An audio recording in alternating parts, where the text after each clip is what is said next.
Bubuo ng Special Investigation Task Force ang Police Regional Office 10 para tutukan ang investigasyon sa pagpaslang sa radio broadcaster na si Juan Humalon o DJ Johnny Walker.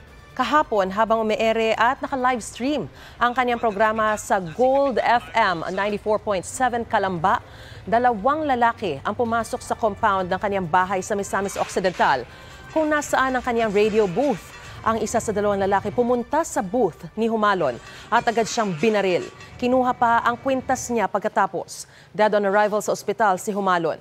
Kinundena ni Pangulong Bongbong Marcos at ng Department of Justice ang krimen, gayon din ng ilang grupo kabilang ang National Union of Journalists of the Philippines.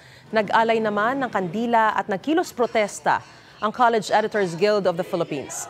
Sa record ng Presidential Task Force on Media Security, ito na ang ikalimang insidente ng pagpatay sa mga mamamahayag sa kasalukuyang administrasyon at ika-221 mula noong 1986.